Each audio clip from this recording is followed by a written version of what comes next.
입니다. 위클리 리포트 8월 1주차 진행하도록 하겠습니다. 주간 아파트 가격 동향부터 살펴보도록 하죠. 7월 31일 기준이고요. 8월 1주차입니다. 다시 상승폭 확대라고 제가 제목을 정했는데요. 전국은 0.02에서 0.03% 확실한 상승으로 전환이 됐고요. 수도권 지역은 0.06에서 0.08, 서울은 0.07에서 0.09. 와, 이거 거의 1년 만에 0.09 가장 높은 수치 아닐까 싶습니다. 지방은 마이너스 0.02에서 마이너스 0.01 확실한 회복세를 보이고 있습니다. 아마 한 다음 주 정도 되면 지방도 마이너스 자 떼고 플러스로 돌아서지 않을까 조심스럽게 예상을 해봅니다. 전세 시장도 비슷한 흐름입니다. 꾸준히 소폭 회복을 하고 있는데요. 전국은 0.01에서 0.02, 수도권은 0.07에서 0.06에서 0.07, 서울은 0.08에서 0.09. 전세도 매매와 버금갈 정도로 많이 회복을 하고 있습니다. 지방도 마이너스 0.04에서 0.03, 마이너스 0.03 회복이 하고 있고요. 이번에 제가 1년 단위 흐름 한번 뽑아봤는데요. 한국 부동산원 통계입니다. 부동산 시장 흐름 보이시죠? 떨어지는 겁니다. 쭉 떨어지죠? 작년 2022년 12월하고 1월이 바닥이었고요. 올라갑니다. 올라갑니다. 올라갑니다. 계속 올라가죠? 계속 보합세를 보이다가 최근에 파란색 보이시나요? 여기 파란색 보이시나요? 조금씩 위로 플러스로 돌아서서 파란색이 조금 더 높게 조금씩 올라오고 있습니다. 상승으로 전환됐다는 얘기고요. 통계를 보더라도 현장 분위기를 보더라도 비슷한 흐름입니다. 제가 최근에 잠실 쪽에 엘스 리센츠 보고 왔는데요. 회복세를 보이고 있습니다. 최고가 엘스 전용 84 같은 경우에 27억 원 최고가 기록을 하다가 떨어질 때는 18억대까지 떨어졌었는데요. 최근에 보니까 23억 8천까지 거래가 됐네요. 제가 4월인가 5월인가 잠실 갔을 때 20억, 21억 요 사이 왔다 갔다 하는 21억을 22억까지는 못 올라가고 20억, 21억 왔다 갔다 했는데 한 두세 달 만에 가보니까 23억 8천까지 올라갔네요. 지금 속도라면 24억 곧 넘을 것 같고요. 퍼센티지를 본다면 100을 기준해서 72% 수준까지 떨어졌다가 88% 수준 정도까지 올라온 상황입니다. 지역별로 한번 볼까요? 통계 서울, 경기, 인천, 세종은 뭐 6월부터도 원래 상승이었고요. 조금씩 조금씩 늘어나고 있어요. 대전 어디 있나? 대전, 충남, 그다음 충북, 그렇죠? 충북에서 최근에 보니까 울산, 또 어디냐면 강원도도 0.03이고요. 경북, 부동산 시장이 어렵다는 경북도 0.03, 조금씩 조금씩 지방도 상승으로 전환되는 분위기입니다. 통계는 그렇고요. 지방도 지역마다 좀 편차는 있겠죠. 상승 지역은 74개에서 78개로 늘어났고요. 하락 지역은 92개에서 81개로 줄어들었고 보합 지역은 17개로 늘어났습니다. 하락 지역이 계속 줄고 있는 상황이고요.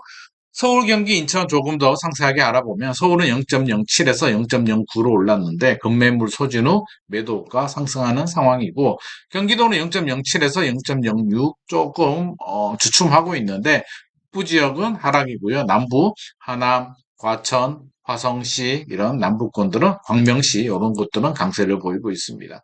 인천은 0.05에서 0.07이고요. 조금 올랐죠? 연수구, 중구, 청라지구가 있는 서구, 남동구 이런 지역들이 강세를 보이고 있습니다. 이번 주 핫 이슈는요. 이거 이야기 안 할 수는 없죠. 국토부에서는 순살이란 이야기 하지 말라고 하는데 순살 아파트가 워낙 대표적인 상징성을 가지고 있는 단어가 되어버렸기 때문에 순살 아파트라고 저도 이름을 붙였습니다.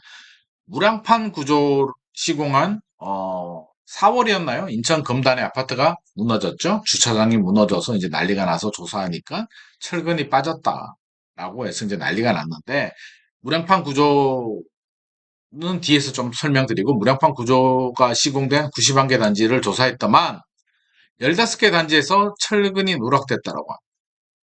5개 단지는 입주가 완료됐다라고 하고요. 여기서 철근이라고 하면 기둥 안에 들어가는 철근이 다 빠진 게 아니고요.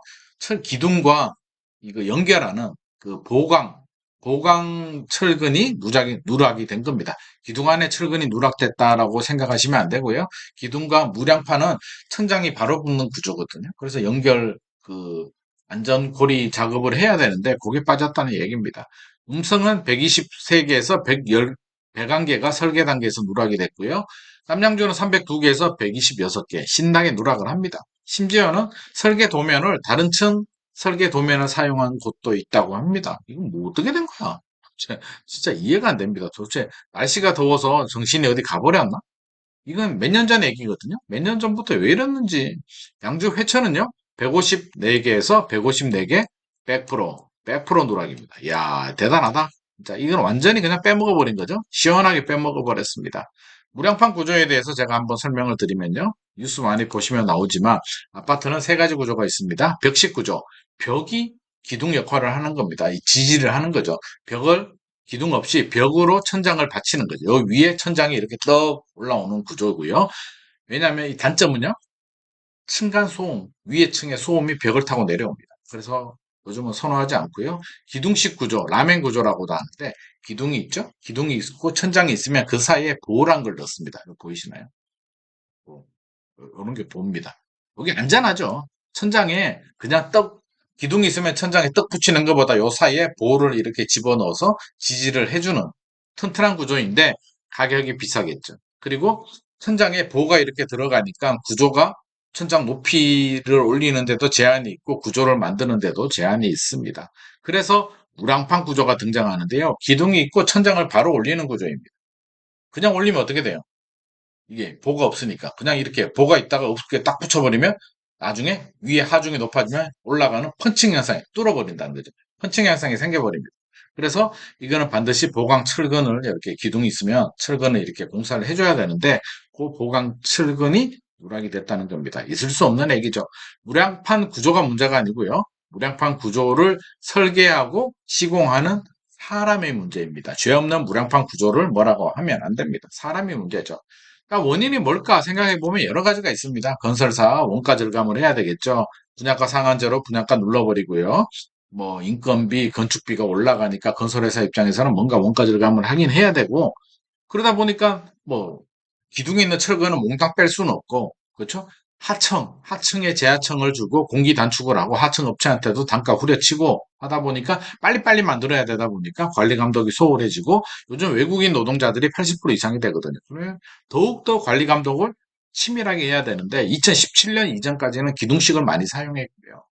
삼풍백화점이 무량판입니다. 그래서 사용을 안 하다가 최근에 2017년부터 다시 무량판이 많이 등장을 하는데 기둥식에 익숙한 작업자들은 이게 보강 철근 하는 걸 잘 모를 수도 있죠. 설계도에 체크해도 누락할 수도 있고요. 설계 단계에서도 설계자들도 제대로 안 한 것 같습니다. 총체적 난국입니다. 그러면 감리라도 잡아야 되는데 감리도 그냥 넘어갑니다. 설계, 시공, 감리의 총체적 부실이다. 여기에 지금 LH 정관예우가 문제가 되는데 정관예우가 어디 LH뿐이겠습니까? 법조계, 산업계 전반적으로 팽배하게 있는데 정관예우하면 영업적으로 편하긴 하죠. 뭐 임원이나 부장 스카우트 하면 야, 좀 봐줘라고 하면 안 봐줄 수 있겠습니까? 그래서 정관예우가 많은데 정관예우 좋습니다. 다 좋은데 일이라도 똑바로 제대로 하면 되는데 일을 제대로 안 했다는 거죠. 기본과 원칙을 지키지 않았다. 결국에는 저는 돈 문제, 빨리빨리 한국병, 빨리빨리 지어야 되고 돈 아껴야 되고 돈이 환장하는 이 한국 문화가 결국에는 이런 부상사를 초래했나 한 것 아닌가. 물론 설계, 시공, 감리가 1차적인 잘못이지만 그 속을 보면 우리 모두도 과연 자유로울 수 있을까 하는 생각도 듭니다.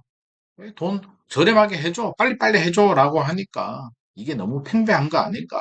지금이라도 천천히 가격이 올라가더라도 천천히 제대로 된 품질과 타협하지 않는 그런 문화가 정착이 되어야 될 것 같습니다. 보수 보강공사를 한다라고 하고요. 제가 구조 설계하시는 분 만나서 이야기 들어보니까 보수 공사하면 괜찮다고 합니다. 그래서 보수 공사만큼은 제대로 좀 했으면 좋을 것 같고요. 얼렁뚱땅 도색 작업한다라고 거짓말하고 이렇게 보강 공사하면 주민들이 믿어주겠습니까? 신뢰가 바닥에 떨어졌는데 제대로 충분히 설명을 하고 제대로 된 보강공사 하기를 바랍니다. 그리고 정부에서 무량판 구조 민간 293개 단지도 조사하겠다라고 하는데 3, 4개월 후에 결과가 나오는데 파장이 있겠죠? 뭐 기대는 안 합니다. 많이 누락된 단지들이 나올 것 같습니다. 지금이라도 보강공사 제대로 해서 다시는 이런 일이 발생하지 않도록, 그리고 계약하신 분들은 계약 해지를 할 수 있도록 또 해준다는데 2, 3년 전에 분양받은 아파트이기 때문에 계약 해지하는 게 오히려 좀 불리할 수도 있습니다. 충분히 잘 생각해서 진행이 되어야 될 것 같습니다. 다시는 이런 일이 생기지 않도록 기준과 원칙을 확실히 세우는, 성수대교 붕괴, 삼풍백화점 붕괴 이후로 배운 게 없습니다. 지금이라도 마지막 기회인 것 같습니다. 제대로 기준과 원칙 세우는 계기가 되기를 바랍니다. 오늘의 내용이 도움이 되셨다면 좋아요와 구독 부탁드립니다.